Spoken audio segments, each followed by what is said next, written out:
you drinking? Beer. Yeah, no shit, Sherlock. What kind? The kind that gets you drunk.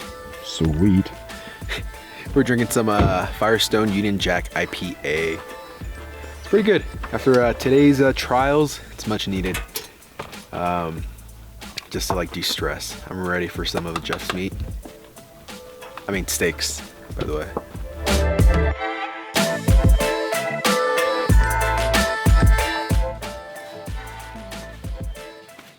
Scalpel, gloves.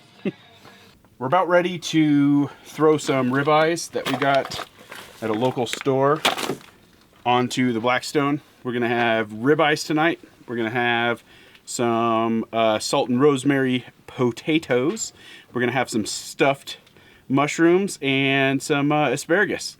So like a smorgasbord of all sorts of yummy, delicious stuff. And we're gonna cook that up. And then after that, we are gonna do the first episode after a 3-year hiatus on the podcast, which is 0 to 60 podcast. It's now brought to you by us here at Rogue Element. So we're going to switch some stuff up.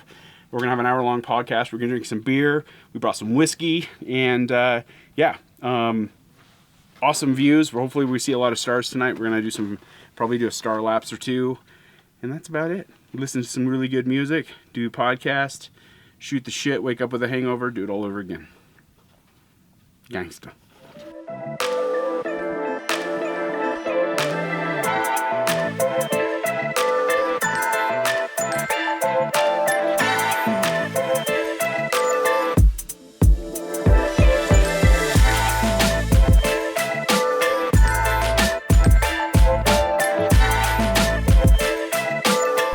So what I like to do with my steaks, even camp steaks, I do this at home, is I like to get them to room temperature. These are pretty close to that. Don't worry, my hands are washed. They do kind of look dirty, but they're not.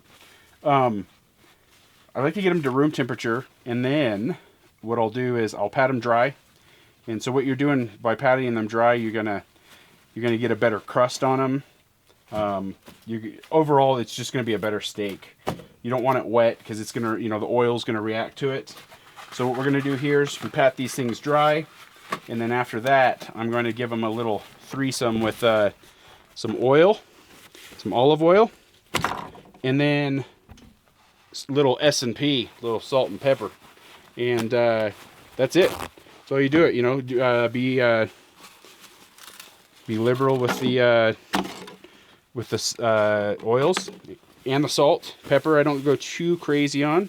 But these are ribeyes. These are two bone-in ribeyes and one boneless. That's all we had to choose from. It was actually really weird. We stopped at 2 places and that's all they had. But so I don't have all my tools with me that I normally use, so we're just going to get by with a plastic spoon and hope it works here.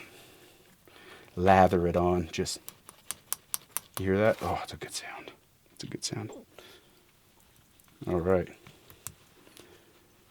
Lather. Lather. Don't be shy with it. Don't be shy with it. Oh, yeah, you like that, you dirty girl? Okay, so now I use coarse salt. So this is kosher salt. No iodized. Screw that. You don't do that shit. Like this. What's that? Give me some Salt Bay right now. Salt Bay? With my sweater. Ooh, all the way down my damn sweater. Oops. Yeah, ain't gonna work. Yeah. I'm sorry, I've had a couple. So, it's not the beer's fault, it's my fault. We take responsibility around here for our actions. Okay. So like I said, and we're going to do both sides this way. I've got more if I need it. Want a nice crispy crust. You want that nice salt flavor.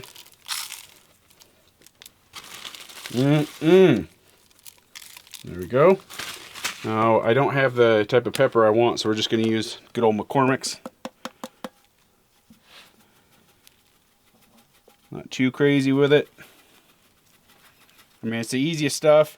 It's steaks are overthought. People overcook them. You want a nice, medium rare I think is the way to go. I'm not a big rare fan of them, but we're going to crank the Blackstone up as high as it'll get. I mean, you normally want to go like 450 to 550 in temperature. We're going to get as hot as we can get it. And then after that, we're going to let it do about 2 minutes aside for the thickness on these, and basically call it a day. That's all you need on these things. So that's its next stop. We'll go ahead and flip these over right now and get them oiled up and do the same thing and throw them on the grill.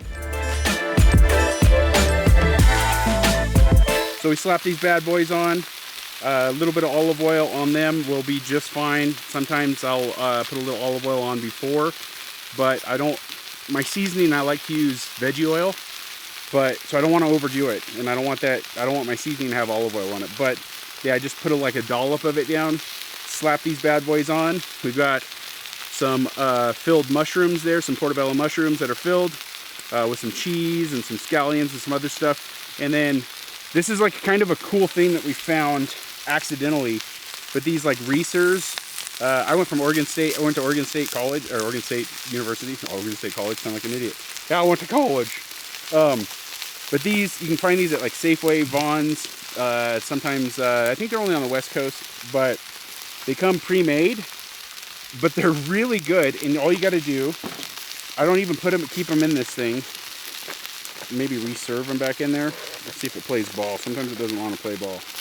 Yeah, it doesn't want to play ball. So, karate chop. These are rosemary. What are they? Garlic and rosemary. Let's put this right there. Just plop these things down on the grill. All they got to do is get hot. We're going to do 2 of these bad boys because we're some big boys. I'll round out this whole. No, I need this for taking aggression out on things. But this is easy. It's like kind of a cool overland thing. You don't have to, potatoes take a long ass time to cook. And this is kind of like, the foolproof way of, making it easy on yourself. And you just throw it in the fridge. And then come out here, throw it on the Blackstone or grill or whatever you use. Even, if you're not using a Blackstone, you're dead to me.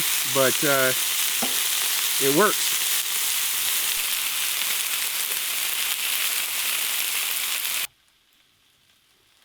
Sit, Soba. Sit. Sit. Donkey. What are you working on? Making a funnel for my fuel for tomorrow, since I forgot to bring my funnel in my 5-gallon tank. So, improvising.